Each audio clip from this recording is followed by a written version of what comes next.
As mulheres em Portugal hoje, quem são, como se sentem e o que pensam? É o maior estudo já feito em Portugal e vai inaugurar esta que é a terceira edição do Fronteiras 21, que vai começar agora. Sejam bem-vindos.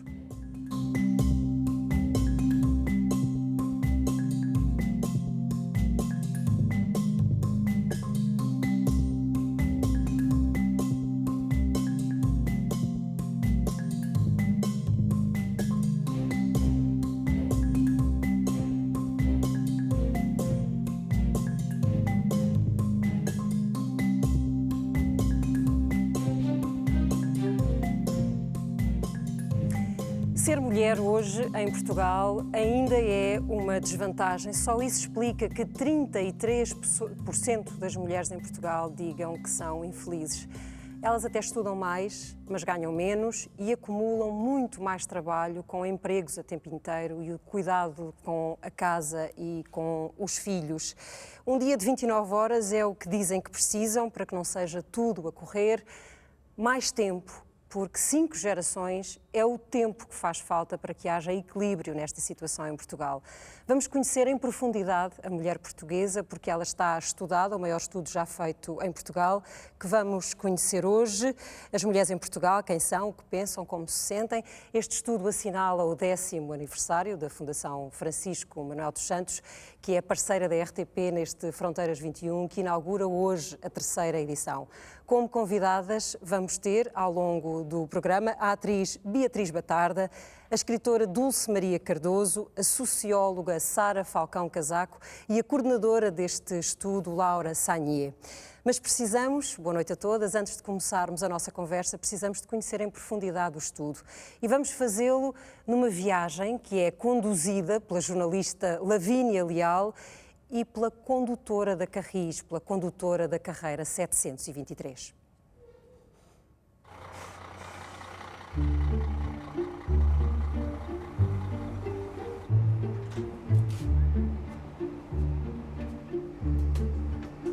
Hoje trabalho até à 1h. Dá-me o resto do dia para fazer tudo, não é? Tudo o resto.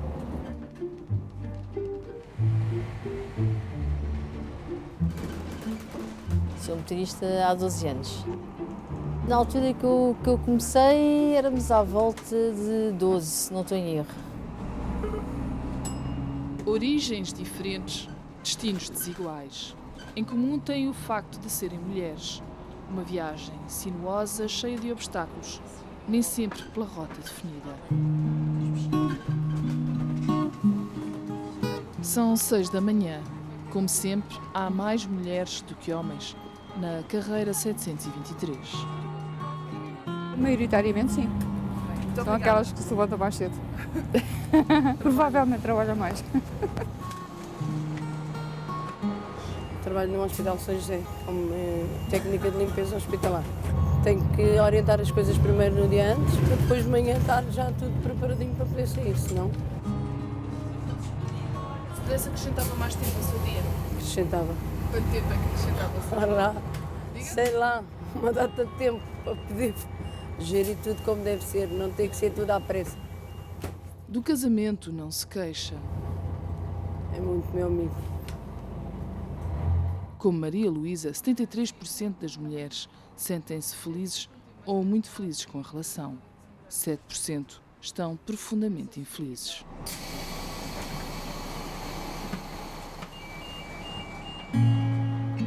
Sílvia é uma mulher realizada, apesar de ter um dia sem paragens. Por volta das 5h30 da manhã eu já estou a acordar, porque tenho bebês, tenho 3 filhos, 4, 2 e 6 meses. E então os mais pequeninos, o de 6 meses e o de 2 anos, acordam bastante cedo. Eu tenho que estar às 9 em Lisboa, portanto, por regra, eles têm que estar muito antes na escola. Tenho o comboio, depois o autocarro. É feliz na maternidade como 82% das mulheres portuguesas, mas há 5 em cada 100 que preferiam nunca ter sido mães. Da parte da manhã estou no escritório e depois aproveito as tardes para ajudar o meu marido numa sociedade que nós os dois constituímos, que é uma escola de surf. Muitas portuguesas gostariam que os dias tivessem 29 horas 54% das mulheres com trabalho pago sentem-se cansadas e sem tempo para si. Mais 2 a 4 horas e meia no relógio daria tempo para gerir melhor o dia. Essa não é para já uma preocupação de Mariana, estudante universitária. Eu ainda estou a tentar apanhar e ser boa no que se chama a gestão do tempo. Então eu não acho que o dia tenha menos horas ou devia ter mais horas. Eu é que acho que as devia aproveitar melhor. Quero ser bem-sucedida, quero ser independente, quero viajar. Acho que é um bocado aquela coisa geral, sabe? Casar, ter filhos? Pode ser, não é um sonho, percebe? Se encontrar alguém e de facto for alguém que me compreenda e consigo, mas não é uma prioridade, não é tenho que casar, tenho que ter filhos, não é algo que eu anseio desde pequenina. 73% das mulheres com a idade de Mariana Lopes querem sair de casa dos pais quando chegarem aos 23. E os filhos fazem parte dos planos, mas num futuro distante, lá para os 29. Para a maioria das mulheres a maternidade é um desejo, mas 9 em cada 100 são como Carla Cabral, não têm nem querem ter filhos. Mas isso é um choque para a sociedade. As pessoas dizem, mas não queres ter filhos porquê? Mas tens algum problema para não ter filhos? Ainda estás na idade. Aquilo que me rodeia, né, traz-me felicidade e traz-me coisas positivas. Né? O estudo que fez a viagem pelo universo das mulheres teve a colaboração de 2.428 portuguesas entre os 18 e os 64 anos. Representa o Portugal feminino, 2.700.000 mulheres, embora 33% afirmem ter uma vida infeliz, quase metade sente-se realizada com o que tem. Para mim todos os dias são bons, desde que eu acordo e esteja cá e estou com os meus pais, os meus sobrinhos. Acho que isso é uma felicidade, né, enorme, né, porque é a nossa família.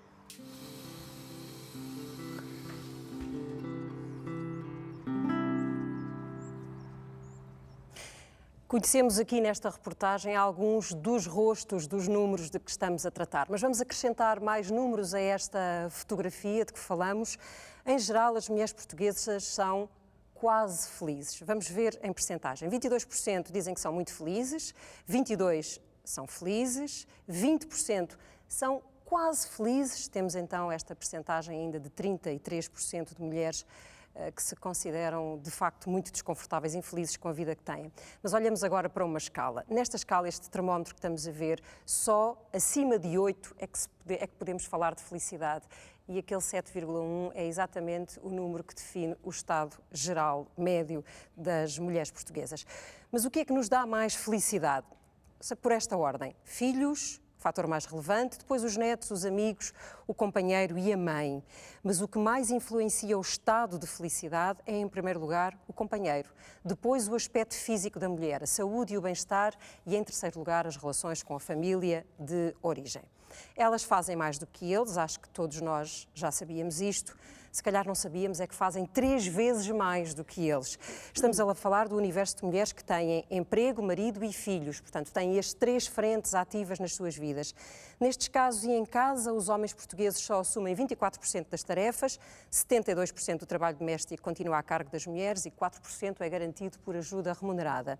A responsabilidade com os filhos tem uma distribuição muito semelhante, as mães asseguram 69%, os pais 26%, e 5% é ajuda remunerada do casal.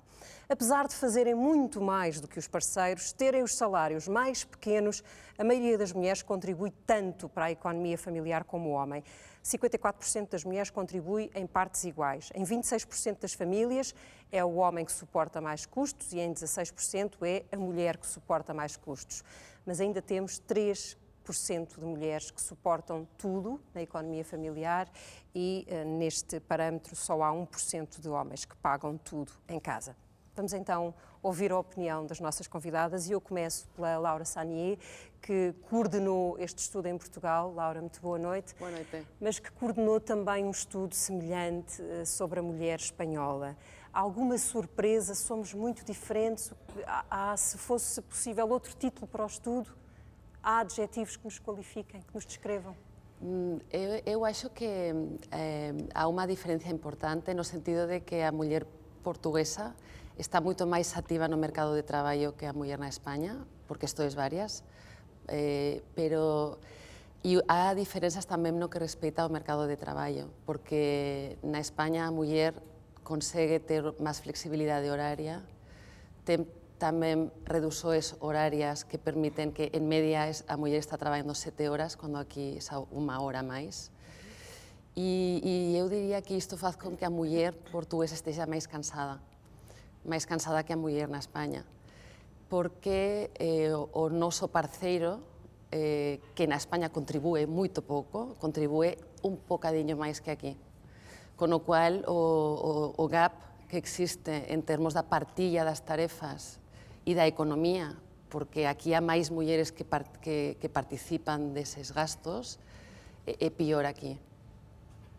Sara, quando nós ouvimos as mulheres da reportagem que ouvimos hoje, por exemplo, referir que precisavam de mais horas para o dia, 29 horas, ficamos ou não com a sensação que não é Dulce, marido, peço desculpa, ficamos ou não com a sensação de que não era propriamente tempo de lazer, aquilo em que elas transformariam aquelas 4 horas, provavelmente 4, 5 horas a mais, era para trabalhar ainda mais. É esta a sensação que nos deixa.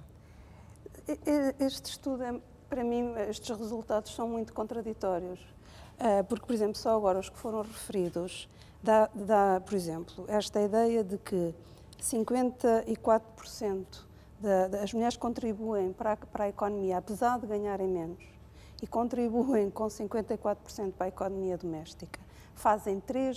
Trabalham 3 vezes mais, estamos a falar de trabalho não pago, portanto, o tal trabalho doméstico. E mesmo assim, só 33% é que se sentem felizes. Há aqui qualquer coisa esquisita, não sei se há aqui um masoquismo esquisito, mas que isto é esquisito, é. Por isso é que eu pergunto, porque às tantas estas 29 horas são para trabalhar ainda mais e não propriamente para recuperar. Pois, não consigo compreender, isso não consigo. Aliás, o estudo é muito interessante, mas para mim carece de uma comparação. Eu gostaria, isto não é ironia, de perceber o que é que os homens dizem disso. Se calhar eles também acham que trabalham 70 e tal % e portanto, também se sentem, e se calhar sentem-se infelizes, coisa que as mulheres, aparentemente, tudo nas parcelas, indica que o resultado seria as mulheres sentirem-se infelicíssimas. Contribuem o mesmo, trabalham muito mais, os companheiros não as compreendem. Há também outro dado surpreendente do que é o que as mulheres querem mais dos companheiros e que é, por exemplo, ajuda nos trabalhos domésticos. O estudo, por exemplo, também não diz nessa parte, imaginemos um casal homossexual, por exemplo. Será que se põem os mesmos problemas? Se calhar põem. Se calhar estamos aqui a falar de outra coisa, a questão da maternidade. Portanto, o estudo é um princípio, não é? Como todos os estudos e como os que já foram feitos e os que virão, mas eu não posso daqui concluir muito acerca da situação da mulher, porque de facto os valores são muito contraditórios neste aspecto, ou seja, o que diria que este resultado daria mulheres muito mais infelizes e muito mais descontentes. E depois, por exemplo, aquelas questões, por exemplo, o que torna as mulheres mais felizes são os filhos. Os netos, os amigos, se não me engano, e só o companheiro em quarto. Mas o que influencia, de facto, a felicidade da mulher é o companheiro em primeiro. Isto eu não sei muito bem. Parece-me que são pessoas a responder a coisas diferentes. Claro está que isto é o estudo possível e que a realidade é muito mais complexa do que isso. E, portanto, o que nós temos, e isso é indiscutível, temos uma desigualdade estrutural entre homens e mulheres. Não é? Isso é indiscutível. E essa desigualdade estrutural provoca um sofrimento acrescido a um desse grupo que é o das mulheres. Não é? E, agora, o interessante para mim é o que é que se pode fazer para que esse sofrimento diminua, não é? Para que possamos ter a tal igualdade que todos desejamos. A Beatriz, quando olhou para os dados deste estudo, surgiu-lhe alguma surpresa, alguma notícia sobre a mulher portuguesa? Ou ele vai só dando substância à percepção que temos no dia-a-dia? De que, de facto, há desigualdade e há discriminação? Bom, eu fico sempre surpreendida com estudos e com estatísticas. Não sou uma pessoa muito fascinada pelos números, mas reconheço que é interessante como objeto de partida para lançarmos uma discussão e muito a propósito, muito oportuno. É um tema sempre oportuno. Tive uma primeira reação semelhante à da Dulce relativamente aos agregados familiares diferentes, pronto, mas entendi que estamos aqui a pensar, partindo do princípio que estamos a consultar uma maioria, que serão estas situações de mulheres e mulheres casadas com homens. Não consegui perceber, mas pode ser dificuldade minha, o que é que acresce a este cansaço e se está diferenciado o caso da mulher que está acompanhada ou que existe um pai, mas que está separado ou divorciado ou que seja viúva. Portanto, sim, acho muito interessante. É para mim positivo a leitura do estudo quando leio as referências ao passado, a uma geração anterior ou 2 gerações anteriores e a evolução dos números, nomeadamente na educação, no acesso à educação. Quanto à questão masoquista das 29 horas, das mulheres que fazem tudo, há tanta coisa para provar. Há tanta coisa para conquistar, há tanto obstáculo para a mulher para ultrapassar naquilo que é o seu papel na sociedade, naquilo que é a afirmação da sua identidade, na consciência de si, da sua autoestima, enfim, determinação, empoderamento, etc. Que parece-me uma certa dificuldade em abdicar de algumas frentes. E, portanto, há um desejo de querer fazer tudo espetacularmente, tudo heroicamente, tudo estoicamente, tudo na perfeição. Eu acho que aí há um equívoco. Nem nada censuro o desejo de querermos tudo. Mas até conseguirmos o equilíbrio, sim, estamos numa situação de grande desvantagem. Mas é preciso gerir uma expectativa que é da mulher e que é da sociedade. E respondendo à última coisa que a Beatriz estava a dizer, são aqueles títulos ou que desafiamos, ou de que desistimos, ou de que lutamos a vida toda para os ter. A boa dona de casa, a boa mãe, a profissional de sucesso. Esta é uma carga que aceitamos e que justifica este grau de cansaço e de tristeza? Não sei se aceitamos, eu acho que às vezes ansiamos. Eu acho que há muita dificuldade em, da mesma maneira que os homens por vezes não têm consciência desta falta ou desta carência, deste desejo por parte das mulheres de serem mais participativos na vida doméstica. Não tanto, penso que na participação na educação e na vida das crianças são mais presentes do que na vida doméstica. Também há uma espécie de desautorização e desqualificação da mulher por parte, em relação à competência do homem nessas funções. Eu faço, deixa estar, eu faço isso. Não está como eu gosto, não está como eu quero, não sabes fazer. Nós estávamos a comentar há pouco em bastidores que uma coisa que acontece nas maternidades e que eu acho muitíssimo importante é esta imposição, de certa maneira, por parte da equipa de enfermagem, de pedir ao pai que dê o primeiro banho. E eu acho que esse gesto é muito importante, porque ganha-se logo ali 15 dias ou 3 semanas de desconforto da relação do pai com aquele ser frágil em que a mãe está por trás a atormentar, não pegues assim, não agarres assim, e que nos levava à discussão sobre a licença. Nós daqui a pouco vamos abordar concretamente a questão das empresas e do mercado de trabalho, porque é que as mulheres hoje estudam mais em Portugal, estão na academia, estão em todas as profissões, estão na ciência, mas depois os salários não traduzem a isso, nem a progressão, mas falaremos disso em concreto daqui a pouco. Sara Falcão Casaco, para a mulher, a casa e a família ainda são uma espécie de último reduto, ali é um poder que elas não querem discutir enquanto não tiverem um acesso pleno às outras áreas da vida. É isto? Em primeiro lugar, muito boa noite a todas e a todos. É um prazer estar no Fronteiras 21 e a discutir, a debater um tema tão importante como este. Em Portugal, o que nos dizem os valores, o que nos dizem os inquéritos aos valores e às atitudes, é que tanto a família como a atividade profissional são dimensões centrais da vida das mulheres. Portanto, são dimensões que elas valorizam bastante. Neste caso, muito em particular, aquilo que nós sabemos e que de facto não deixa de causar perplexidade é que há um relativo conformismo das mulheres com esta assimetria.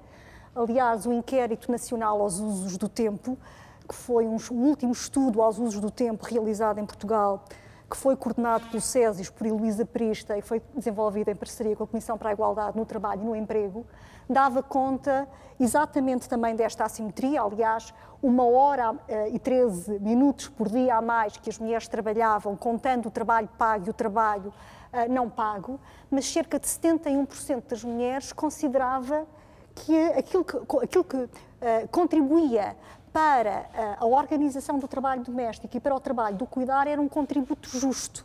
Apenas cerca de 20%, 21% considerava que fazia mais do que aquilo que era justo. Portanto, há aqui um relativo conformismo que não deixa, obviamente, de causar alguma perplexidade. Uma das razões, por exemplo, pode ter a ver com o facto de estas mulheres, e hoje falava-se disto exatamente na reitoria, poderem comparar a sua situação, que é assimétrica, mas não é tão assimétrica do ponto de vista da organização das tarefas domésticas e relativas ao cuidar, como era a situação da sua família de origem, ainda mais assimétrica, e, portanto, digamos que esta comparação ajuda a relativizar, a percepção de injustiça.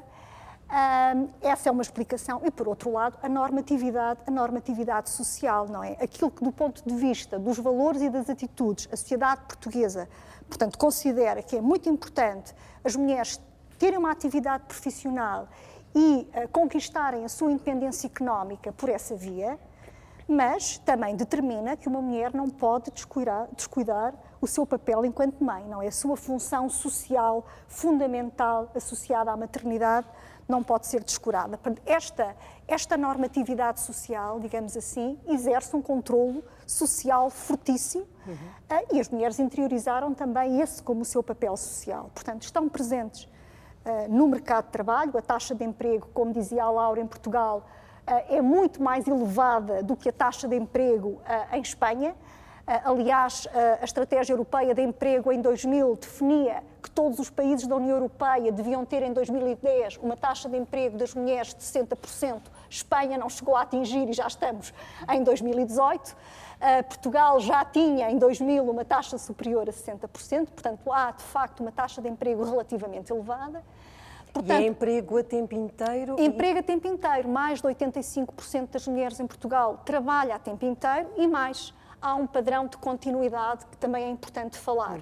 Nós temos na União Europeia, depois da Suécia, a taxa de emprego de mulheres mães com idades entre os 25 e os 49 anos, com crianças menores de 6 anos, a segunda taxa de emprego mais elevada da União Europeia, a seguir à Suécia, quando temos enquadramentos institucionais tão distintos. Portanto, isto também quer dizer o quê? Que não obstante a centralidade da maternidade e da família, a centralidade da atividade profissional, ela está presente não só do ponto de vista dos valores e das atitudes, considera-se que é muito importante a conquista da independência económica e, portanto, ter um emprego é fundamental, mas esta centralidade ela é vivenciada no cotidiano do ponto de vista das práticas. Permita-me só terminar de dizer isto. Quando defendi a minha tese de doutoramento, já lá vão uns anos, 14 anos, há algo que eu encontrei que é como se houvesse um ciclo vicioso ou quase virtuoso. Por exemplo, mulheres escolarizadas, muito escolarizadas, e que têm a oportunidade de exercer uma profissão muito qualificada, onde as remunerações que a oferem até são relativamente elevadas. Estão numa situação laboral relativamente enquadrada, não estão numa situação precária. Há aqui um ciclo que se reforça. Tendem a investir cada vez mais na sua vida profissional, têm cada vez mais margem negocial na sua relação de casal, inclusivamente à distribuição do trabalho doméstico e relativo ao cuidar, percepções muito mais igualitárias sobre os papéis dos homens e das mulheres na família, e também têm mais poder aquisitivo para contratar os serviços domésticos. O que é que eu quero dizer com isto? Que as condições objetivas relativas ao trabalho, às condições com que se trabalha, moldam muito daquilo que são os valores, as atitudes e os tais ganhos identitários que as pessoas retiram, ora da vida profissional, ora da vida familiar. Quanto maiores os ganhos identitários e a realização pessoal que advém do exercício de uma atividade profissional, mais as mulheres tendem a relativizar esses ganhos identitários, não é? Que advêm, enfim, desse espaço doméstico que tradicionalmente esteve reservada às mulheres e que possivelmente e é um ganho que se conquista quanto maior for o grau de formação e a qualidade do emprego das mulheres. Sí, Ana, eu só queria acrescentar uma coisa que tem a ver com o que falava a Sara, que nós tivemos a ocasión de traballar juntas e é por isto que temos un pouco de vantaxe sobre o resto, porque já partilhamos moitos números, non? No, eu acho que é un dado que é moito sorprendente, que non se consegue ver cá, pero espero ser capaz de transmitir, que é a conformidade da muller en Portugal con respecto a que cando nos perguntamos ás máis jovens como você gostaría que fose a partilla entre un futuro compañeiro ou compañeira, porque nós temos as dúas versoes no inquérito, aquí estamos a concentrarnos homens, que é o que abrange a maioría das persoas, porque só un 1% das mulleres portuguesas vive con unha compañeira. Só 1%? 1%. Quer dizer que o estudo, o que estamos a falar, máis no libro que publicou a Fundação está. Pero o que queria... Eu relembro que os dados deste estudo estão disponíveis para toda a gente no site do programa Fronteiras 21. E o que sorprende moito é que quando há unha muller que aínda non ten parceiro, tú perguntas qual sería o teu ideal, 93% falan que elas imaginan unha relación simétrica.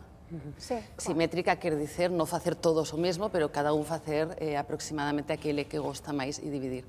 Pero cando perguntas para ela como achas que será, elas asumen, e isto nos, cando vimos este resultado na equipa de traballo ficamos preocupadas, só ao redor de 2 de cada 3 asumen que a relación será realmente así.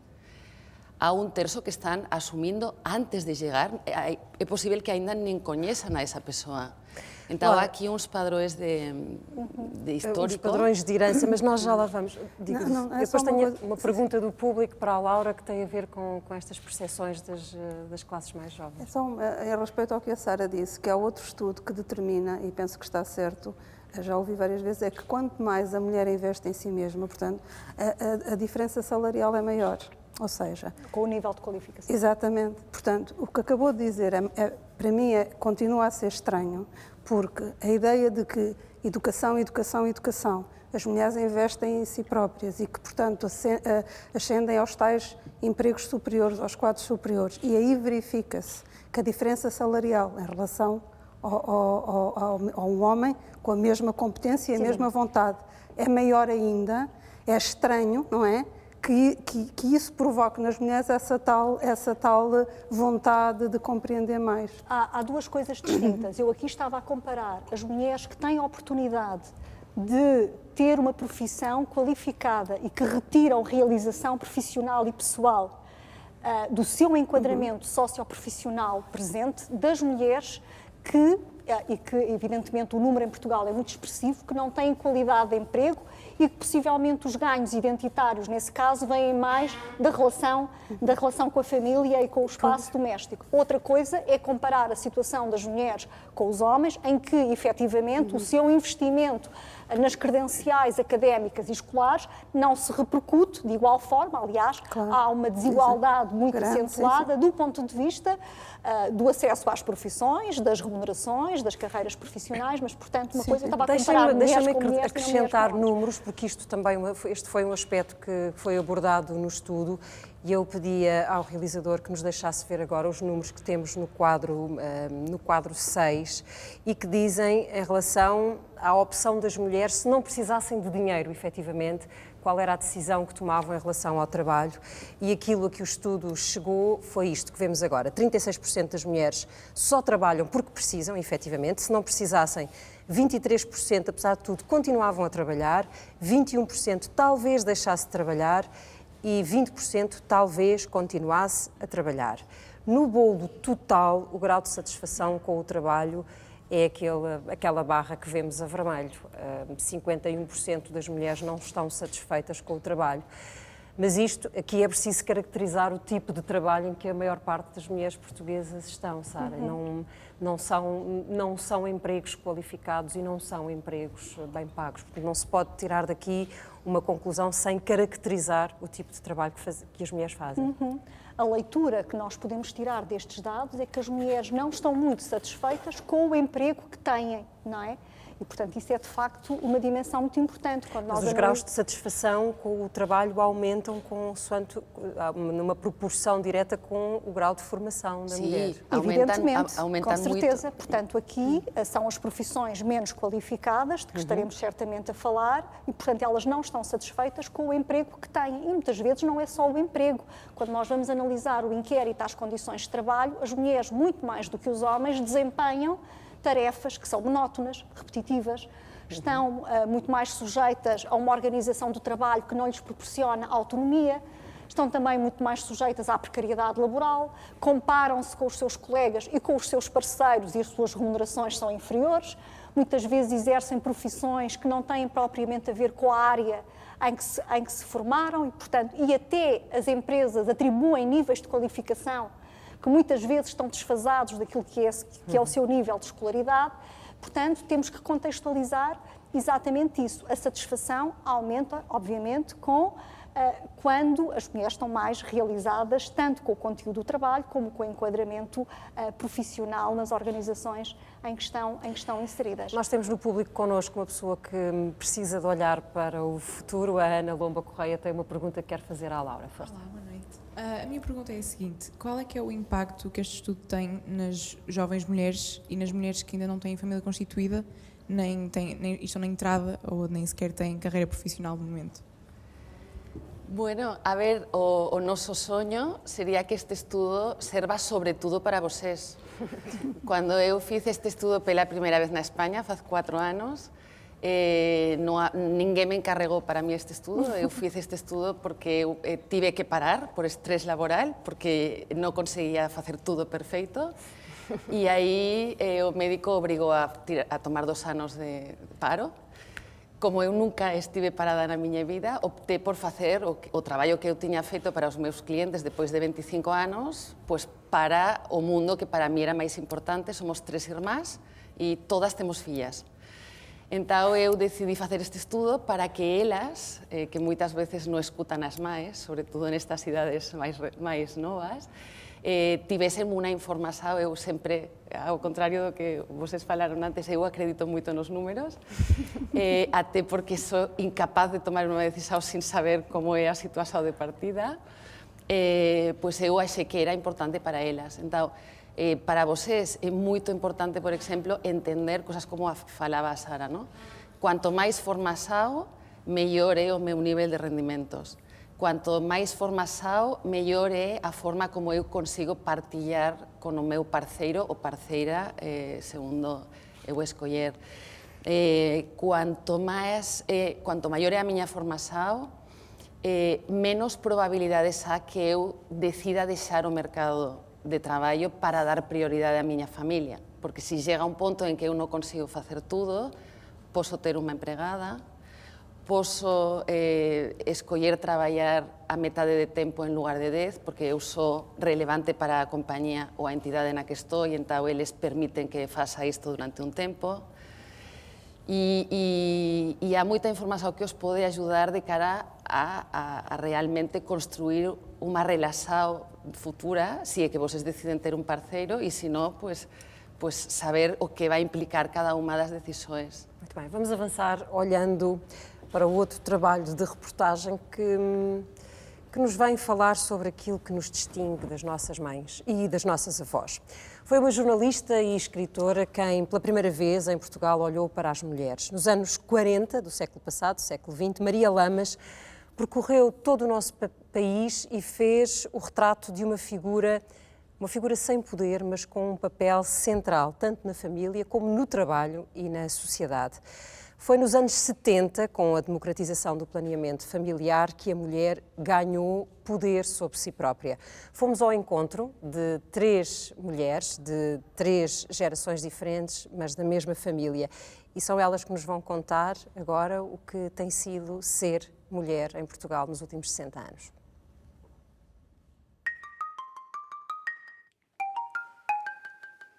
Mãe, avó e quase bisavó. O papel que tenho é porque tenho, não é por graças a tratamentos, não, nem um pouco mais ou menos. O cabeleireiro de vez em quando e pronto, mais nada. As marcas de 83 anos de mulher.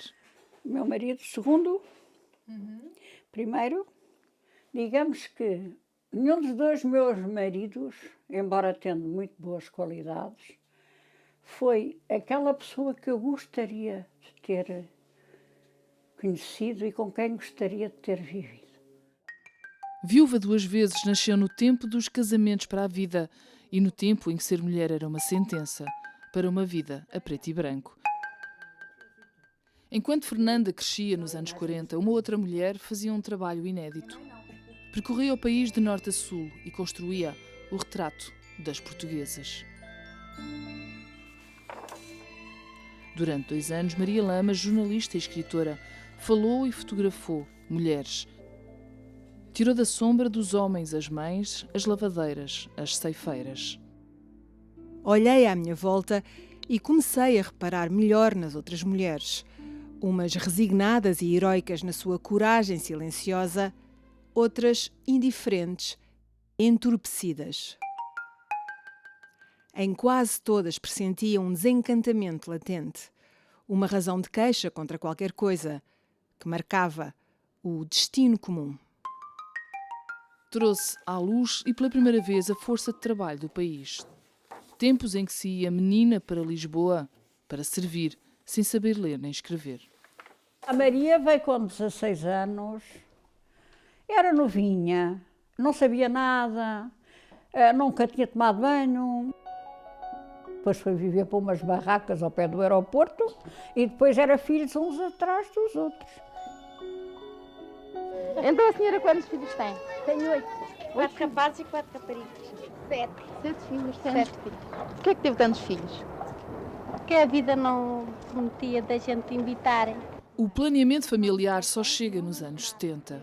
Este aparelhinho é colocado dentro do útero da mulher, é colocado sempre pela médica. Um dia chegou-me a casa e disse, não, eu não digo a asneira, ó minha senhora, eu já posso à vontade, o resto eu não digo. Eu disse, Maria, então mas o que é isto? Pois já, sabe, puseram-me aqui um aparelho, agora já posso, à vontadinha, já nunca mais fui grávida. E a partir do momento em que a mulher soube como fazer, os números de nascimentos começaram a baixar. Em 1960 nasciam 24 bebés por 1000 habitantes, de acordo com a Pordata. Até 2017 foi sempre a descer. Atualmente há 8 nascimentos por 1000 habitantes. Cada mulher em idade fértil tem, em média, 1,3 filhos. Fernanda teve 3. Paula é a mais velha. É mãe de 2 mulheres e em breve será avó de uma menina. Hoje sentam-se as 3 gerações à volta de uma chávena de chá. E eu acho que é tudo diferente, porque na altura da avó as mulheres também não tinham muitas oportunidades de escolher a profissão que queriam fazer e agora... Claro, exatamente. A quantidade de pessoas que se casaram e que se arrependeram devem ter sido muito mais as que se arrependeram do que as que não. Claro que sim. Paula divorciou-se nos anos 80. Para a maioria, o divórcio não era uma opção. Hoje já não é assim. Comparando 1960 com 2017, nesse ano houve 69 mil casamentos e 749 divórcios. Em 2017, as separações aproximam-se das uniões, 21.500 para 33 mil casamentos.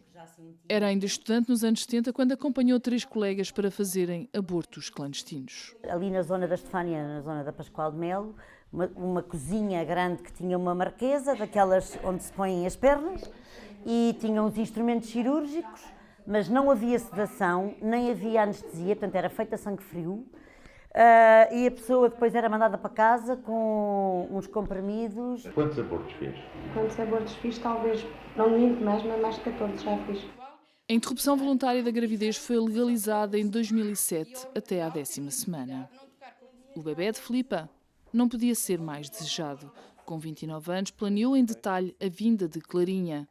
Eu fui à médica e pronto, depois comecei a tomar o ácido fólico e tudo isso que era preciso. Sim. E pronto, a médica até disse, é normal, é natural durar 1 ano, não se preocupe se não engravidar no espaço de 1 ano, logo ao início.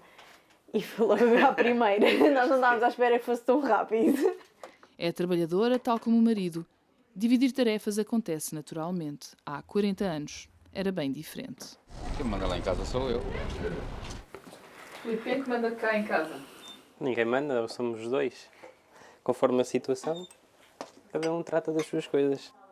Ele vai assistir ao nascimento da filha, ela já sabe que não vai ter dores. Em 1976, na maternidade Alfredo da Costa, teria sido assim.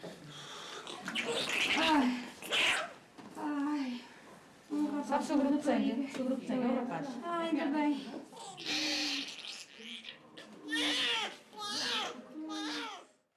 Clara vai nascer por estes dias num mundo diferente, mas ainda serão precisas mais 5 gerações para se atingir a igualdade entre homens e mulheres. Vimos como o número de filhos tem vindo a descer em Portugal nas últimas décadas. Vamos perceber qual é hoje o grau de felicidade, de satisfação com a maternidade. 82% das mães que vivem em Portugal estão muito felizes ou felizes. 13% sentem-se infelizes com a experiência da maternidade, mas dizem que voltariam a ser mães. 5% assumem-se claramente como arrependidas. Se voltassem atrás, não seriam mães. Mas será que, à partida, a maternidade tem a mesma relevância para todas as mulheres? Ora, vamos ver o quadro em Portugal. 54% das inquiridas têm filhos ou estão grávidas do primeiro, outras 27% não têm, mas gostariam de ter, 10% gostariam de ter tido filhos, mas já não vão ter, e 9% nunca quiseram ter filhos. Já vamos mais à frente discutir estes dados e que novidades nos trazem sobre o quadro da maternidade em Portugal, mas porque, como já percebemos, quando olhamos para as mulheres temos de as ver em todas as frentes.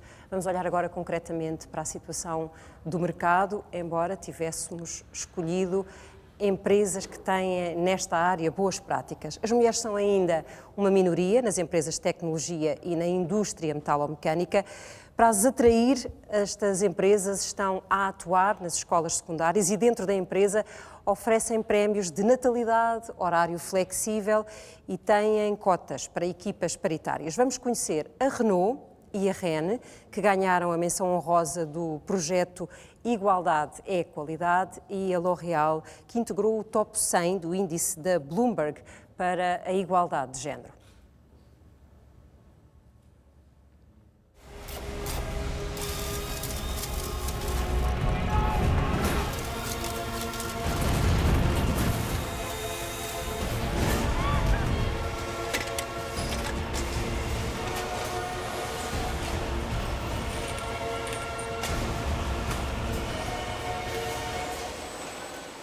Os criativos da DC Comics talvez não conheçam estas mulheres, mas a inspiração para a Wonder Woman bem podia vir daqui. Sou Daniela Silva e sou operadora de montagem de caixa de velocidade. Tal como a heroína Diana, estas mulheres foram treinadas para serem eficazes. Na realidade, a fábrica procurou-as especificamente porque precisava delas. Eu tive conhecimento que estavam a recrutar mulheres na altura e achei uma oportunidade e decidi recrutar-me através do trabalho temporário e vim e cá estou. Aqui, na Renault Cassia, há apenas 12% de mulheres. Ainda é um número baixo. Quantas mais mulheres nós temos, mais o ambiente se torna equilibrado também nas relações entre as pessoas. Em que sentido? As mulheres trazem sempre um sorriso a mais, trazem também uma frescura diferente ao trabalho realizado.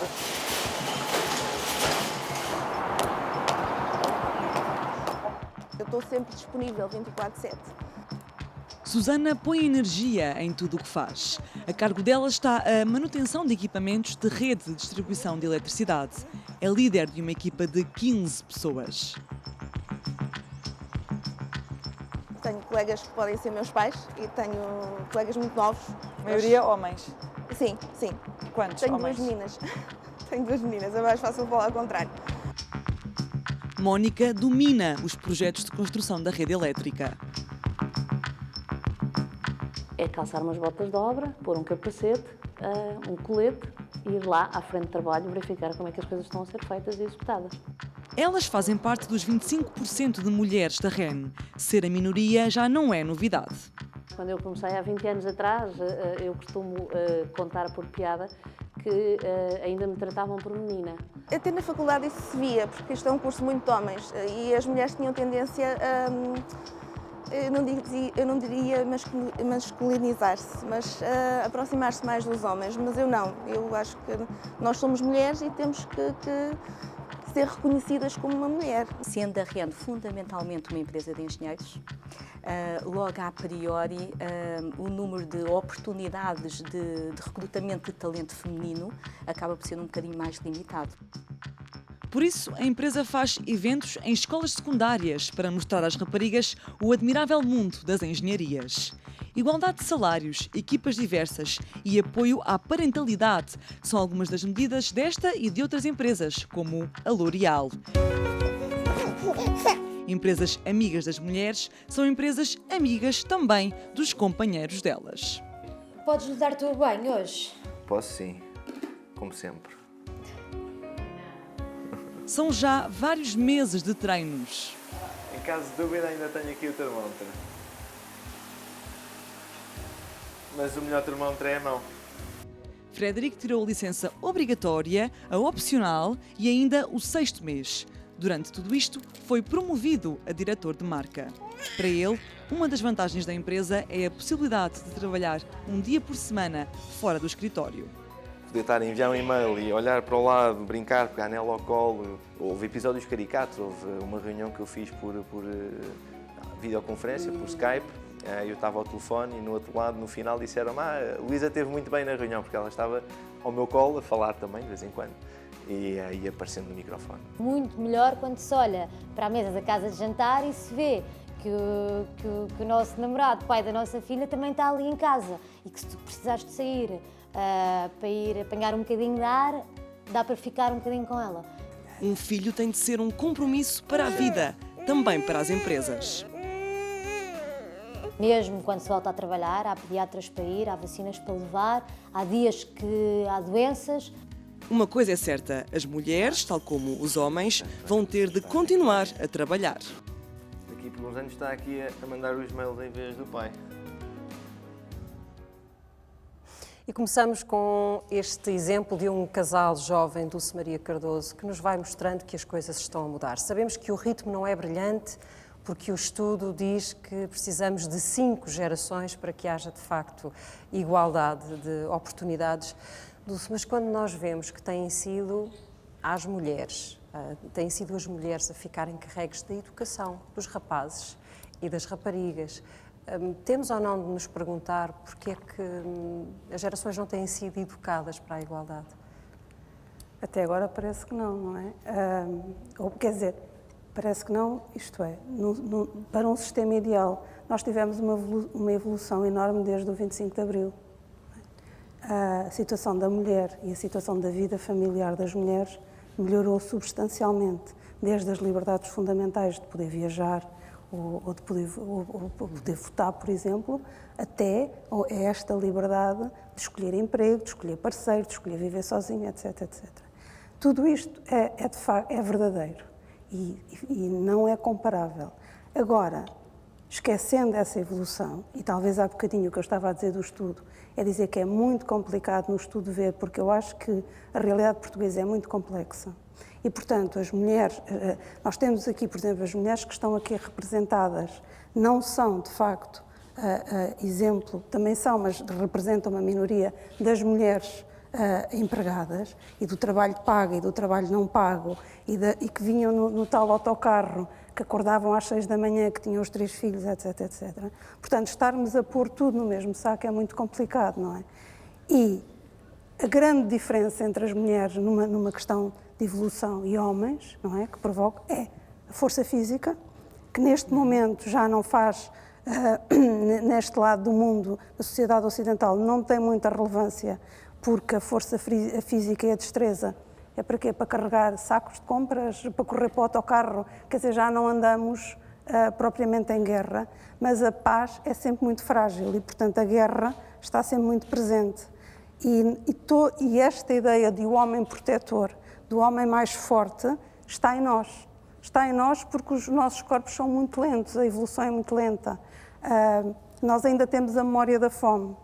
Não há na Europa fome há muito tempo. Portanto, há fatores inconscientes nas escolhas nas escolhas que levam à discriminação? Eu acho que sim. Há fatores conscientes e há fatores inconscientes. Os fatores conscientes, e as tais diferenças, a força física é uma delas e a maternidade, o sistema reprodutor é outra. É complicado para uma empresa, e mesmo que haja as cotas na questão política, é complicado para uma empresa, perante um homem e uma mulher com competências iguais e vontades iguais, é complicado para um empregador escolher um homem. Seja o empregador um homem em detrimento de uma mulher. Porque as mulheres como empregadoras também selecionam sobretudo o homem. Evidentemente, porque numa sociedade orientada para o lucro, não é? Nós olhamos para um trabalhador que à partida não nos vai dar problemas e para uma trabalhadora que à partida vai ter não sei quantas licenças, se estiver numa idade fértil e que decida ter 3 filhos. E que depois não só isso, mas na parte de cuidar também é a mulher que falta para ir à consulta com o filho, também é a mulher que falta para quando o filho está doente, quando tem problemas, tudo isto é pesado. Portanto, a única maneira, e eu acho que já há vários países a trabalhar para isso, e em Portugal também acho que sim, a única maneira é de associar a reprodução, evidentemente a biológica está ligada à mulher e tem de estar, mas o dever para com o filho, não é, para com o filho recém-nascido, tem que ser dos dois. E tem que ser 50%, 50%. E não tem de ser as mulheres a pedirem com jeitinho que os homens participem. Tem de ser um dever. Tem de ser um dever. Não é? Só assim é que as mulheres no mercado de trabalho não aparecem menos disponíveis. Não, não aparecem mas têm também com de menos ser disponibilidade. educadas para a assertividade. Mas nós vamos olhar em concreto ainda mais para a questão das empresas, mas a Dulce Maria distinguiu as mulheres que estão aqui neste painel como mulheres com mais capacidade de escolha e de determinação do que aquilo que é o padrão de algumas das reportagens que já vimos aqui hoje. Mas então deixem-me perguntar-vos às 4 se nunca se sentiram obrigadas ou condicionadas a tomar decisões nas vossas vidas em função do género ou se já se sentiram prejudicadas por serem mulheres. Beatriz? Não. Que boa notícia. Não. Honestamente, não. Posso encontrar alguma dificuldade em ser ouvida, levada a sério, mas o meu percurso é um percurso muito feliz nesse aspecto. Não. Laura, a pergunta é para as 4. Sí, você se refere ao ámbito profesional, entendo.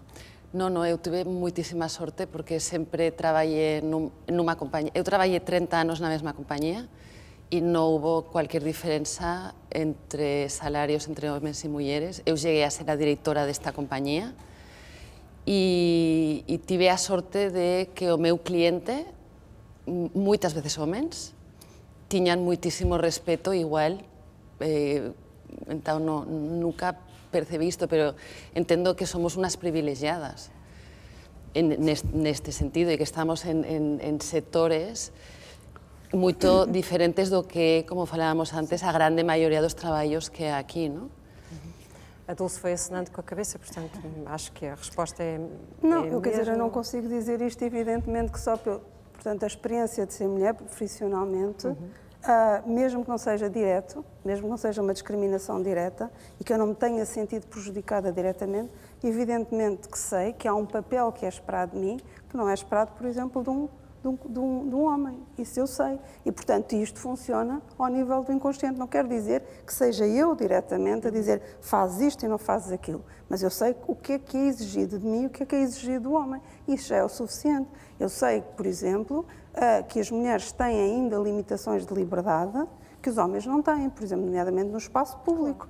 Não é? Portanto, isto, se eu decidir, quer dizer, os homens têm preocupações que eu não tenho e vice-versa. E repare, esta questão do género também prejudica muito os homens. Por exemplo, agora uma das coisas que estamos a inverter é as mulheres estudam mais e hoje dizia-se na reitoria que, segundo o que parece, 80% das portanto, já eram juízas. Penso que era esta...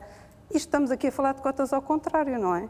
Porque isso não quer dizer que, do ponto de vista da carreira profissional, as coisas estejam simpáticas para elas, não é? Uma coisa é a feminização da profissão, outra mas coisa já tem acesso, não é? Já tem o tal acesso. Eu sou de Direito, a minha formação é de Direito. Eu, quando lá estava, eram maioritariamente homens, portanto, isto mudou muito. Claro, porque durante décadas as mulheres não podiam sequer aceder à magistratura. Evidente. Agora podem, mas depois o problema é a progressão, é a história dentro das empresas. Sim.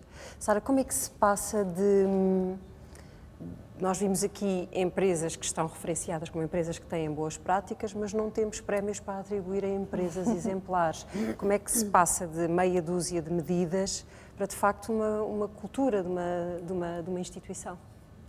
Pois, essa é uma questão efetivamente muito importante. Nós temos cada vez mais, felizmente, organizações que se comprometem publicamente com a igualdade entre mulheres e homens ou com a conciliação entre a vida profissional e a vida familiar, e eu vejo estas duas realidades como profundamente entrusadas, mas nós temos de conseguir dar um salto maior, que é preciso que haja uma política e uma estratégia muito clara para a igualdade, não é? Além, obviamente, de uma narrativa e de um compromisso e de boas práticas que nós vamos tendo, e podemos exatamente agora ver algumas dessas boas práticas que existem, é preciso que as boas práticas não sejam boas práticas avulsas. O que é que eu quero dizer? Se eu tenho o Departamento de Recursos Humanos que pensou numa excelente medida que é incentivar os homens, por exemplo, a gozar a licença inicial parental, partilhar essa licença. Essa é uma boa prática que está implementada, foi pensada pela gestão de recursos humanos, a gestão de topo deu o seu aval. Ora, se eu não tiver pensado noutras medidas e se eu não responsabilizar as chefias e as outras pessoas que exercem funções de supervisão pela boa execução desta boa prática, ela não vai ser apropriada, possivelmente, por muitos homens. Ou seja, se, por exemplo, um homem que está a pensar partilhar a licença parental, se chegar junto da sua chefia e os sinais que tiver é que, enfim, e há pouco eu citei o INUT, e há lá um excerto exatamente de um dos homens em que manifestou esse seu interesse e a chefia lhe terá perguntado, então, mas lá em casa não há uma mulher? Não é? Porque quando eu falo das coerências das políticas, é que se eu tenho uma medida que procura incentivar os homens, eu tenho que garantir que, do ponto de vista dos processos, do ponto de vista das práticas concretas, vai ser possível executar essa medida, que os homens vão sentir legitimidade, vão sentir que a podem gozar sem qualquer receio.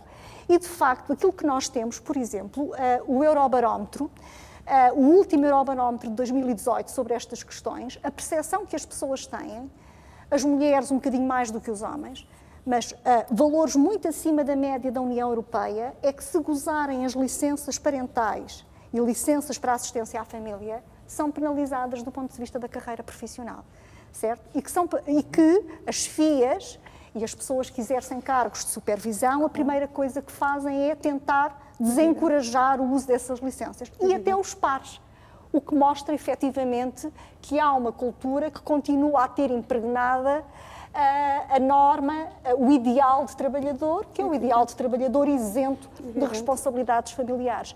Portanto, nós precisamos, claramente, de empresas familiarmente responsáveis e que acarinhem exatamente aquilo que hoje também se falava, que há, designadamente nas franjas mais escolarizadas, mais jovens, no caso dos homens, um interesse crescente de cuidar, de exercer uma paternidade ativa e próxima. Aliás, as licenças, o uso por parte dos homens das licenças não tem parado de aumentar. Se nós compararmos exatamente como é que era quando estas licenças surgiram, portanto, há cada vez mais homens interessados. É um direito que se lhes assiste. Felizmente temos leis que permitem. O ideal seria, como muito bem disse, que nós conseguíssemos um dia próximo que as licenças fossem partilhadas a 50%, não transferíveis e obrigatórias, no caso dos homens, exatamente para eles terem que ficar com as crianças e com todos os desafios que isso acarreta, mas claramente precisamos de alterar. Uma coisa é muito fácil, ou melhor, desde que haja determinação, é relativamente fácil alterar políticas organizacionais. Sara, deixa-me acrescentar aqui uma pergunta, porque e a cultura organizacional, porque vai permitir que aprofunde essa explicação e que tem que ver com os fatores que persistem para a segregação no mundo do trabalho, e que é uma pergunta de uma pessoa que está no público connosco, a Beatriz Gonçalves Ribeiro, que é aluna de mestrado em Desenvolvimento e Cooperação Internacional. Boa noite. A minha pergunta é a respeito dos desafios das políticas públicas no que diz respeito à equiparação salarial, à igualdade de direitos e de gênero, num universo que ainda é predominantemente machista e violento com a mulher. Então, minha pergunta é quais são esses grandes desafios das políticas públicas? Bom, nós, neste momento, digamos que a produção normativa e legislativa está a ser interessante, não é? Em Portugal, nós temos um problema de efetividade das leis. Portanto, mais uma vez, eu toco exatamente na matéria, no assunto que eu referi há pouco. É preciso consciencializar, é preciso sensibilizar. Há um trabalho profundo junto das organizações, no sentido de transformar as culturas, desconstruir os estereótipos, e este ideal que ficou muito incrustado nas organizações e que vem dos tempos em que a divisão era tão demarcada entre o papel social dos homens e das mulheres, portanto, o homem como provedor do sustento material das famílias e as mulheres como cuidadora, e, portanto, até por uma questão de estrutura, foram os homens que definiram os procedimentos de gestão, a organização do trabalho, as normas que ficaram institucionalizadas, à luz desse ideal, exatamente de homem, de pessoa sem responsabilidades familiares. Do ponto de vista, nós temos o princípio, obviamente, do salário igual para trabalho igual ou de valor igual. Agora temos uma lei para, sobretudo, para as grandes empresas, mas que coloca esse debate, enfim, na esfera pública, e penso que pode ter aqui um efeito de contágio interessante, no sentido de incentivar as empresas a monitorizar os ganhos das mulheres e os ganhos dos homens. Portanto, isso é, obviamente, muito importante. E consciência, ou seja, além da produção normativa, é preciso dotar os organismos de recursos, todos os organismos que acompanham as leis, que têm um papel importante de apoiar, de fiscalizar, têm que também ter os recursos adequados para tal. E depois, de facto, do ponto de vista das empresas, há muito trabalho para fazer, de qualificação da gestão, fazer pressão sobre as empresas, a criar legislação e a criar na sociedade os fatores de pressão para que essa mudança possa acontecer. Exatamente, sim, é exatamente isso, mas o que eu dizia, e penso que é muito importante, que é também fazer sentir às entidades empregadoras os ganhos decorrentes, não é, da igualdade entre mulheres e homens, certo? E penso que isso vai ser retomado ainda a propósito das boas práticas empresariais. Ganhos até nas próprias empresas, porque aquilo que se pode observar nos estudos que foram feitos em países que aplicaram cotas para mulheres nas administrações é que não houve daí nenhum prejuízo para a atividade das empresas e, portanto, não há nenhuma razão, e estamos a falar de cotas para conselhos de administração. Em Portugal, a resposta das empresas foi aumentar o número de administradores para poder incorporar as mulheres. Mas não foi assim em todos os países. Cá está a lei, a produção, a lei em Portugal, as leis em geral, têm tido um impacto muito positivo do ponto de vista daquilo que é a modernização do funcionamento das instituições e das práticas. Aliás, os últimos dados que fui consultar relativamente às empresas cotadas, é preciso dizer que em 2008 nós tínhamos 3% de mulheres nos órgãos de administração das empresas cotadas do PSI 20 e temos neste momento 21,7% de mulheres nos órgãos de administração. Menos nos cargos executivos, mas estou certa de que isso só foi alcançado porque neste momento temos uma lei que determina 20% para este setor especificamente. E o que sabemos, por exemplo, da Noruega, que foi o primeiro país a implementar leis neste sentido nas empresas, é que todos os estudos que são realizados indicam que os ganhos são ganhos evidentes do ponto de vista da qualidade das decisões. Certo? O facto de as mulheres terem entrado... Até porque, ao abrigo das cotas, o que aconteceu em muitas empresas foi substituíram-se os elementos masculinos mais fracos por mulheres mais qualificadas e, portanto, no imediato houve algum ganho. Vamos imaginar agora como seria se houvesse mais mulheres em cargos de liderança, se de facto elas dessem o passo para... ou tivessem a porta aberta nas empresas ou entrassem para a política. E o primeiro exercício é um exercício grande de imaginação. Estou a olhar para si porque a pergunta vai ser dirigida. E a pergunta para si vai ser feita pela Patrícia Ferreira, mas tem a ver com isto, com a liderança. Olá, Patrícia. Beatriz, eu queria te perguntar como é que uma mulher como tu chega ao topo sem tentar ser um homem? Eu estou no topo? Excelente, boa notícia. Bom, eu sou atriz e normalmente faço de mulher. Regra geral, já me aconteceu não fazer e, portanto, se calhar especializei-me na coisa. Agora, depois deste momentozinho de humor, o trabalho que eu faço tem uma responsabilidade cívica, naturalmente, na maneira como eu abordo o papel, ou os textos, enfim, os guiões, ou uma peça de teatro. É também conhecimento geral que há mais papéis para homens do que para mulheres, que os papéis de ser pensador são normalmente atribuídos aos homens, a não ser que estejamos a fazer a exceção a Jeanne d'Arc, a Antígona, enfim, as exceções, não é? E, portanto, quando estamos a construir um elenco, há sempre mais homens que mulheres. Também ainda é uma escrita ainda muito no domínio dos homens. Eu tive a sorte de fazer bastante cinema com realizadoras mulheres, que têm de facto uma maneira diferente de olhar para a escrita das personagens, também femininas, e de as filmar também. Eu gosto de abordar as personagens, mesmo que comece por tentar organizar na minha cabeça qual é o papel dela no puzzle da história, naquilo que, de certa maneira, será a sua função estereotipada. E depois desconstruir isso, destruir essa ideia. Como se eu te fizesse um desenho de um cão, cortasse esse desenho todo aos bocadinhos e mexesse na minha composição, que será a minha apropriação, a minha interpretação daquele desenho.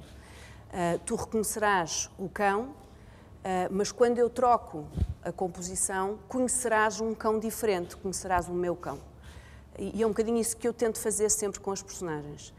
Há personagens que dão um bocadinho mais luta, que são as clássicas, as mais antigas, que já que estão muito distantes de problemáticas com as quais eu consigo empatizar com facilidade, que eu identifique, com problemáticas que eu identifique de uma forma mais imediata.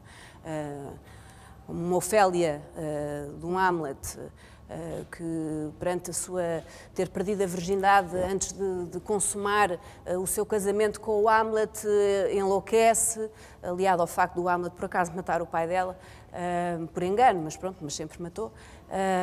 Estes fatores que a levam a uma loucura e que se deixa abandonar ao suicídio, abandonar nas águas por não conseguir organizar-se.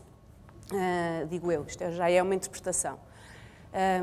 É difícil para mim perceber uma personagem como a Ofélia. Estavam a falar na peça anterior, eu das poucas vezes que me expus publicamente numa posição assim de intervenção social, foi quando da despenalização da interrupção da gravidez. E a relação das mulheres neste momento com a interrupção da gravidez é completamente diferente de há 10 anos atrás, 2007, creio que foi isso, não foi? 2007, portanto, quase 12 anos atrás. E eu não pensei que no meu tempo de vida fosse tão concreto e tão palpável essa evolução na relação com essa ideia. Beatriz, referiu a criação ou o facto de na ficção haver mais homens do que mulheres, mais personagens masculinos do que femininos. Isso decorre muito da literatura também. Mas isso, a Dulce tem que se começar a... Pois, é isso. Vamos ter paciência. Vamos... Até porque a Dulce tem heroínas femininas, escreve sobre mulheres muitas vezes. Tenho uma pergunta para si, tem a ver com a língua, com uma questão concreta, muito atual, mas depois podemos aprofundar a importância, se calhar até ao nível do subconsciente, da forma como utilizamos as palavras para esta questão da igualdade ou da desigualdade. E é uma pergunta feita por um homem. Tiago Moreno Sanches. Olá, boa noite. A minha pergunta é se a língua pode aumentar as desigualdades evidentes que aqui já foram faladas, por exemplo, se utilizar a palavra cidadania em vez de cidadãos para designar homens e mulheres. Sim, mas só um bocadinho atrás, por causa da questão da maternidade ainda e do trabalho. Evidentemente que eu acho que tem que haver uma vontade política e, portanto, tem que se legislar nesse sentido, mas, acima de tudo, nós também temos todos que mudar a concepção que temos do trabalho. Ou seja, quando, por exemplo, nas empresas marcam constantemente reuniões para as 8 da noite, quando, por exemplo, os homens que não gozam a tal licença, que agora é de 15 dias úteis e depois mais um mês, etc. Tudo isto tem que começar a ser tido como uma vergonha social. Ou seja, que não há essa penalização. Mesmo nós, a falar do assunto, nós mulheres, achamos, quer dizer, pedir esse favor a que eles participem. E, portanto, temos que mudar aqui e tem que haver uma mudança de mentalidades, uma revolução. Porque senão não conseguimos, por muito que se faça leis, porque não se pode andar atrás de uma empresa, atrás de cada uma pessoa para fazer isso. Tem que ser, de facto, a mesma coisa que, por exemplo, há uns anos aconteceu com a pedofilia ou outros flagelos sociais que temos. Ou seja, isto tem que passar a ser muito condenável, tem de passar a ser muito reprovável. Nós temos todas e todos um papel nesse domínio, e somos todos, evidentemente. Claro. Deixa-me... Precisava que respondesse, porque ainda temos de acrescentar mais duas mulheres à nossa conversa. A linguagem, evidentemente, que reproduz, não é, o preconceito e carrega o preconceito. Isso parece-me evidente e que isso é político também. Agora, as mudanças, as propostas que têm sido feitas no sentido de alterar isso, do meu ponto de vista, não são eficazes. Não são eficazes porquê? Porque o que se está a fazer é expurgar a língua de algumas características da própria língua que não respeitam sequer a unidade da língua. E, portanto, fica de tal maneira artificial que é muito fácil fazer, portanto, tornar isto um motivo de expressão em vez de um motivo... Mas um exemplo, desculpe. O todos e todas, por exemplo. O todos e todas. Cada vez me sai mais natural. Sim, mas pode ser mais natural à tal elite pensadora e diferenciada, etc, etc. Não sai natural à senhora do café não sai natural e sem Mas vai saindo também cada vez mais. Mas não há, quer dizer, eu compreendo, eu não condeno, não tenho bandeiras contra isso, mas eu não acho que, com tanta coisa grave para resolver, e poderá dizer assim, então, mas por que não isto? E eu digo, por uma questão de recursos limitados, de tempo e de energia. Ou seja, eu quero muito mais preocupar-me com coisas, por exemplo, um flagelo que ainda aqui não abordámos, que é a violência doméstica. Mas vamos abordar, deixa-me acrescentar o testemunho de duas mulheres que nos trazem também um horizonte internacional. Sim. Nós estamos a discutir a questão da mulher portuguesa, mas os problemas, Sim. os problemas têm outras fronteiras, ou se calhar nem fronteiras têm. Vamos então ouvir Samantha Power, que deu hoje uma entrevista à RTP, à Márcia Rodrigues. Ela foi embaixadora dos Estados Unidos nas Nações Unidas, um dos cargos mais elevados da diplomacia mundial. Ela diz que ter tido Barack Obama como seu líder, como chefe, ajudou muito, mas, de qualquer forma, ela anota que até hoje nunca os Estados Unidos tiveram mulheres como embaixadoras em países que fossem efetivamente estratégicos do ponto de vista geopolítico para a América, como, por exemplo, a China ou a Rússia. So let's talk about women in leadership. You were in the United Nations, you were an ambassador. That's a place, a masculine place. How was it? What do you recall the most of it as a woman in such a position, representing the United States in the Security Council? How was it? I really felt that the debate on the council was transformed. Suddenly, people weren't just on their Blackberries, trying to pontificate and make big points fundamentally about themselves, but there was a culture, I think, of more interaction, more listening. It didn't mean we brought peace to Syria, to be clear, but I thought the collegiality and the spirit of the place was very different. By contrast, my last year, I was one of 15. How did men react to you then? Look, it was complicated for me. I think the truth was my Americanness as the representative of Barack Obama, as the representative of the largest country, the largest donor to the United Nations, the most powerful country in the world. When people saw me, I think I flashed America, America, America, more probably than being a female representative of America.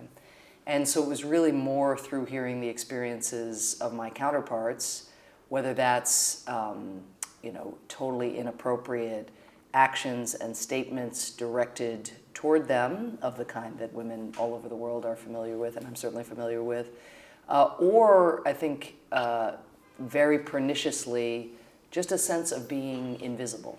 You mentioned President Obama. He was your boss. He was. That made a difference, having a man like Barack Obama as the boss. And when it was brought to his attention that women felt as if their interventions were going ignored or dismissed too quickly, and that was related to being women rather than related to what they were saying, he made a special point to say, to refer back to women, to say, well, as Samantha said, as Valerie said, and was really conscious of how rare that happens. Because the unusual thing about Barack Obama, especially if we contrast him with our current president, but even if we contrast him with most world leaders, is he'd read the studies. He knows empirically about the confidence gap between young women and young men, and by young I mean even young professionals. And so he decided to use his platform to try to address the confidence gap and make people feel more empowered in speaking up. Because he knows that part of it is how men treat women, and part of it is the legacy of that and what's in women's own minds. But even today, is it fair to say that you don't have women as ambassadors in countries considered crucial for US security? I'm thinking about Russia, I'm thinking about China. Do you have women here? Never had a woman ambassador to Israel, China, Russia, Turkey, Saudi Arabia, maybe for its own reasons. The list is very, very long. I think now, at just the time the question that you're posing, which is so central, was finally getting people to notice. I was one of the first people to point this out, to develop a list of those countries that women had never, where women had never served. And at just the time, people say, "Oh, that's a very good point." Then suddenly we had President Trump elected, and the hemorrhaging of diplomats of all genders from the Trump State Department, and the vacancies across the world, including now at the United Nations, which is such an important place for the United States to be leading. Ambassador Haley, of course, has stepped down, and there's no replacement yet. If you have to give an advice to women that would like to have a position of power, what would be your advice? We have an expression in America, don't let the bastards get you down, but maybe you can't say that on television. I suppose my advice mainly would be about control the things that you can control. The offensive behavior of others, the dismissiveness of others, fundamentally, it's going to take generations for men to deliver with their actions what many of them have stated with their words about the importance of equality. But that's on them. We have to push them, of course. But what we can control is when those doubts enter our minds, when years of being treated as not equal, or years of seeing one woman out of 15 in the Security Council, or too few women CEOs, where that starts to infect how we think about things. We have to control our own minds. De como é importante cada exemplo, cada experiência de uma mulher que consegue chegar ao topo. Laura Sagnier, consegue imaginar esse dia em que a liderança possa estar, de facto, também nas mãos das mulheres? E o que é diferente no mundo com isso?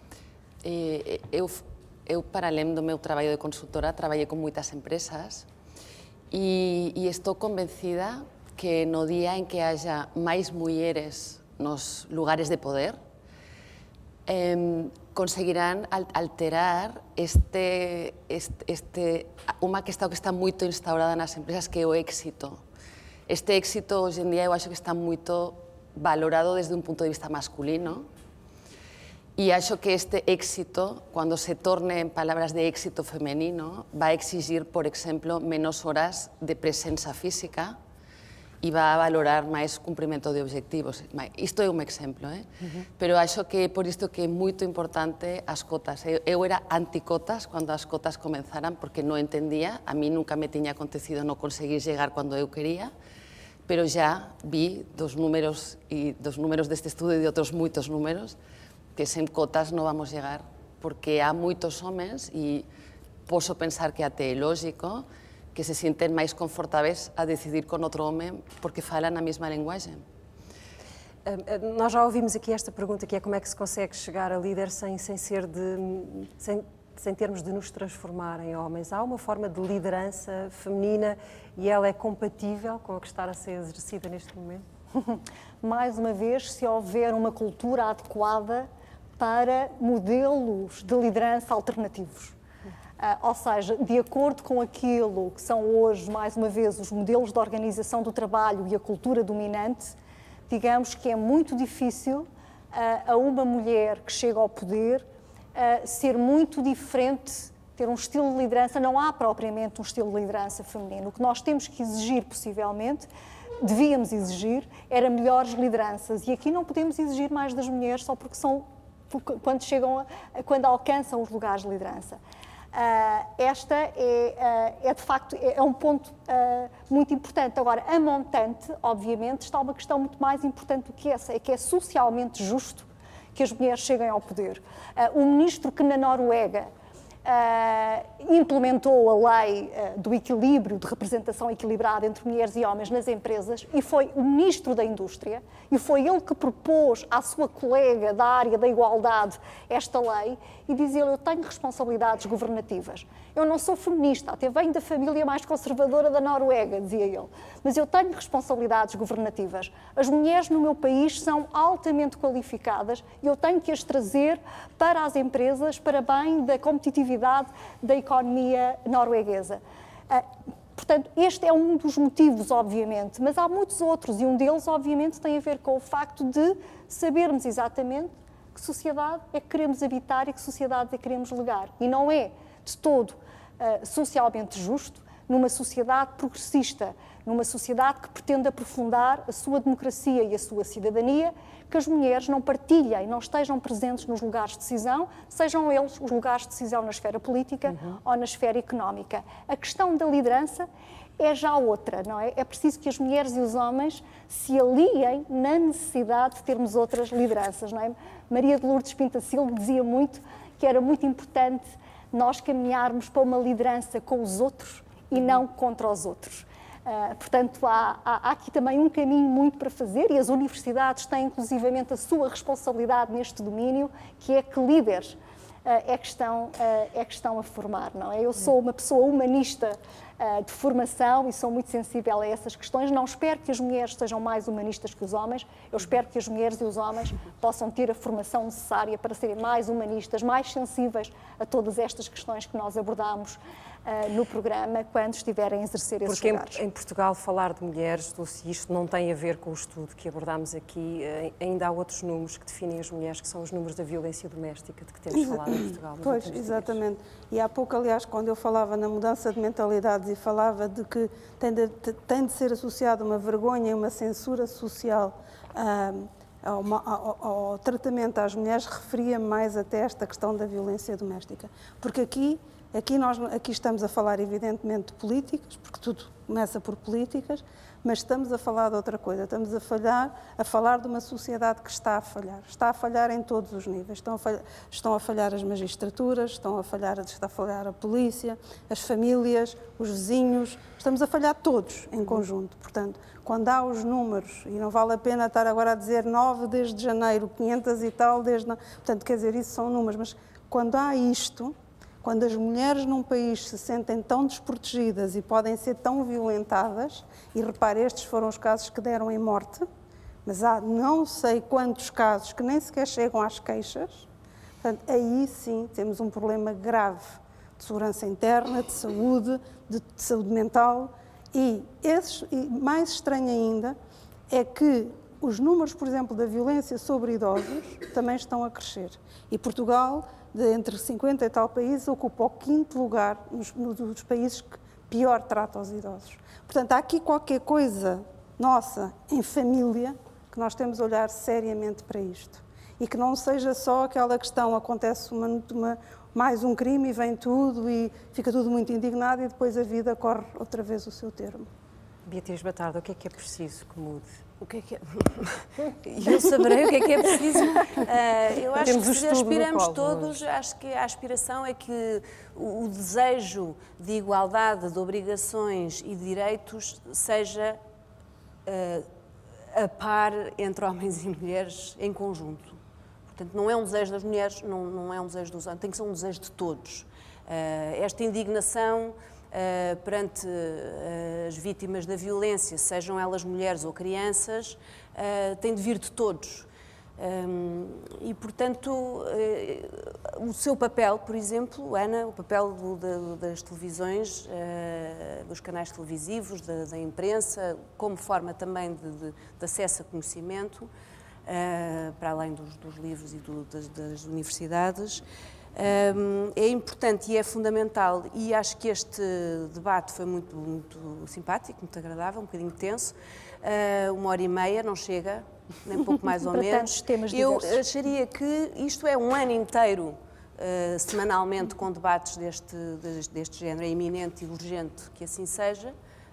Estamos a repensar a nossa sociedade, estamos a repensar o que é que significa essa igualdade. E os homens têm que fazer parte desta discussão. Certamente têm muitas coisas a dizer e teremos também nós, mulheres, que ouvir. Beatriz Batarda, Sara Falcão Casaca, Laura Sagnier, Dulce Maria Cardoso, eu agradeço às 4 e, de facto, 1h30 é muito pouco para discutir este tema. Tocámos em muito poucos aspectos deste estudo lançado hoje pela Fundação Francisco Manuel dos Santos. Pode consultá-lo na íntegra no site do programa Fronteiras 21. Estão lá todos os dados, estão lá muitas opiniões, depoimentos e ajuda para entender esta realidade, para a refletir. E desafio aceito, o desafio da Beatriz Batarda de não esquecer o assunto e de continuar a trabalhar para que as mulheres não precisem, as mulheres portuguesas, de 5 gerações para ter direito a qualquer coisa que se pareça com a igualdade. Boa noite.